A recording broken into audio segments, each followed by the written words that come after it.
Ya, yang salah Pak Mojo. Udah terlambat. Terlambat, setengah 11 yang betul. Mbak Kim bilang 11. Ayo, ayo. Setengah. 1, 2, 3. Bapa, Engkau sungguh baik, kasih-Mu melimpah di hidupku. Bapa,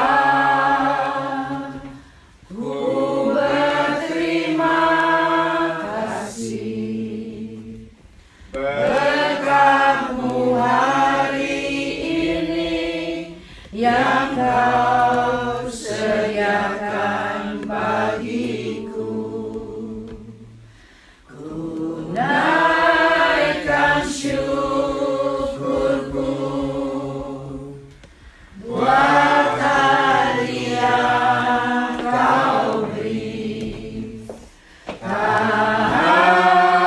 habis-habisnya kasih dan rahmat-Mu, selalu baru dan tak pernah terlambat pertolongan-Mu.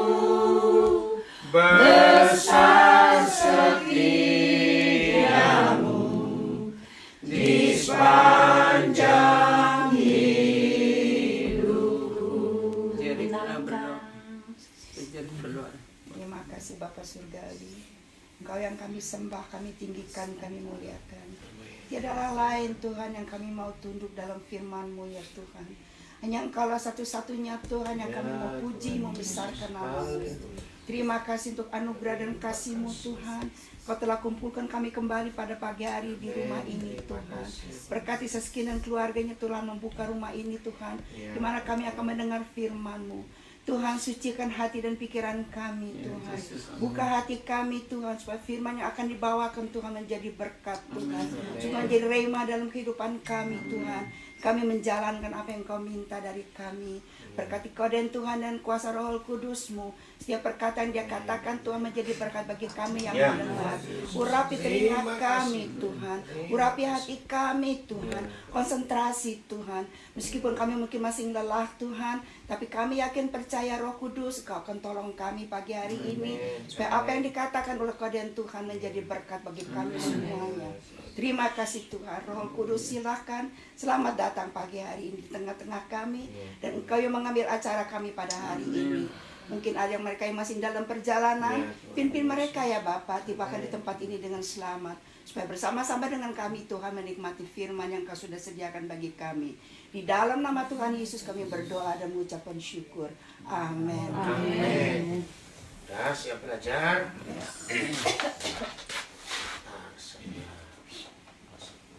Maaf ya Ko Bengwi, sekali ini Koden kacau ini punya jadwal. Enggak lah. Yang sore jadi pagi ke siang. Ya 2 kali juga boleh nanti malam. Boleh.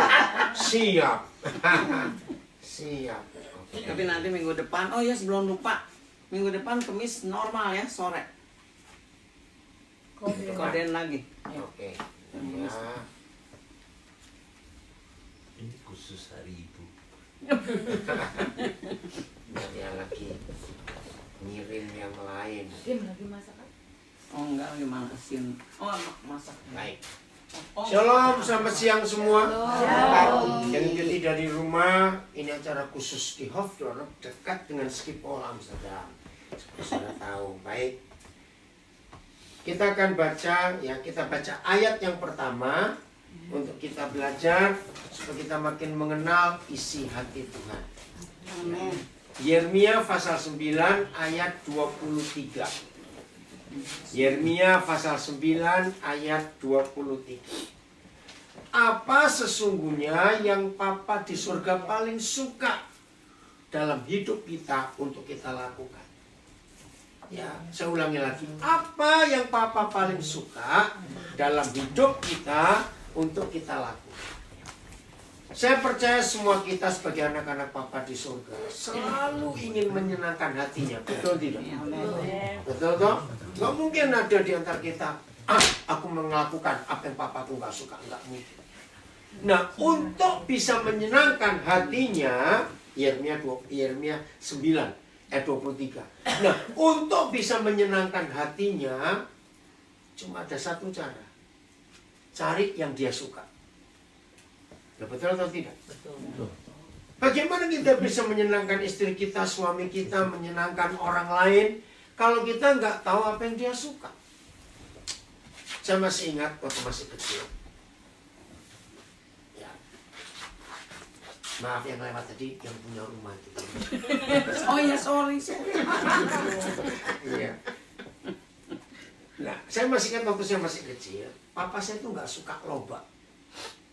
Tahu lobak ya? Dia nggak suka. Saya pun jadi betul nggak suka karena baunya. Nah, jadi papa sudah pesan ke mama, pokoknya kalau kamu masak lobak, pas aku nggak di rumahnya, awas. Karena kalau direbus ya baunya juga. Nah, nggak tahu bagaimana suatu hari mungkin mama itu lupa. Lobaknya nggak masakan lobak nggak diangkat dari meja makan. Masih di situ. Papa saya pulang. Nah, papa mungkin langsung cari makanan. Begitu panci dibuka, bau lobak, marah dia. Saya masih ingat waktu itu. Nah, saya belajar seperti itu kita dengan papa di surga. Kita rindu menyenangkan dia, tapi kita nggak pernah tahu yang dia suka itu apa. Maka sebaik apapun yang kita lakukan, cocok nggak dengan hati? Enggak. Karena kita nggak tahu. Nah, Yeremia 29 Yeremia 9 ayat 23. Ayo cari Yeremia 29. Yeremia 9 ayat 3.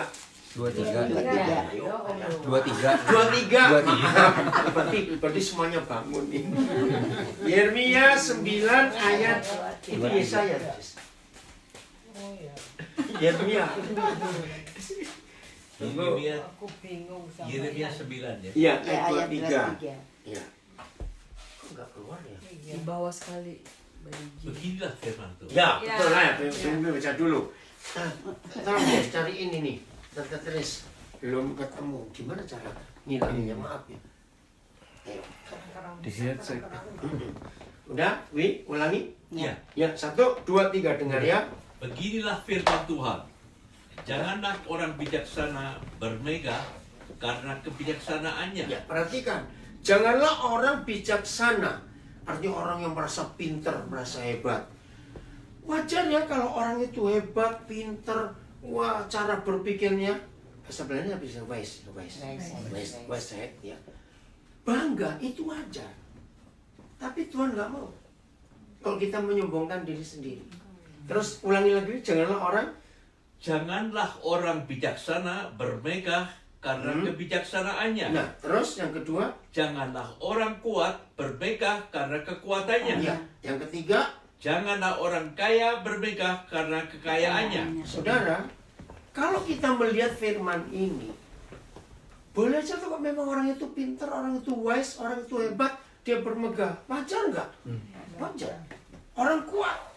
Kuat bukan cuma fisiknya, tapi banyak hal yang lain dia kuat.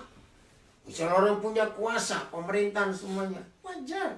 Kalau dia merasa hebat dengan kekuatannya. Orang kaya. Itu duduknya sendiri kok. Wajar. Tapi di hadapan Tuhan, ini nggak boleh. Apa yang Tuhan cari? Terus kalimat berikut. Tetapi Ya. siapa yang mau bermegah, Nah, yang mau bermegah, yang mau membanggakan.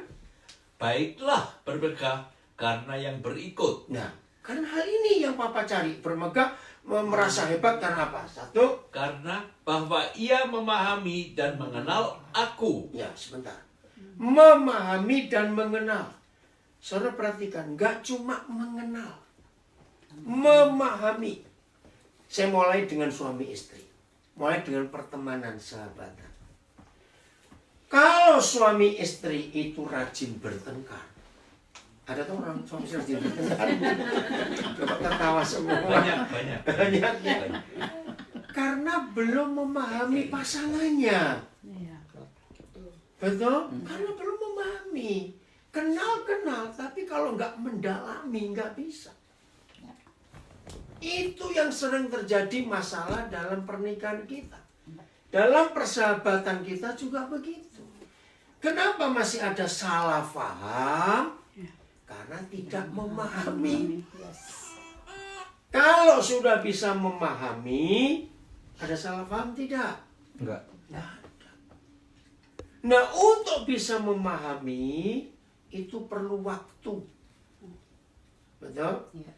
Ini Daniel Pesasar, anak saya ini pertama kali nih. Ya dalam Sri Lanka saya baru lihat. Ada baru lihat gitu ya.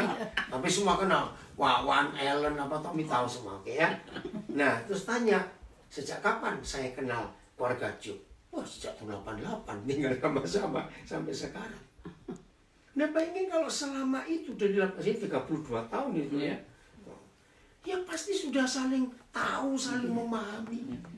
Sampai terus tahu juga apa yang saya suka, apa yang nggak suka. Habis 32 tahun belum. Itu lama. Saling memahami. Maka nggak ada salah paham. Maka itu kalau masih ada suami istri rajin bersalah paham, berarti belum memahami. Loh, ya,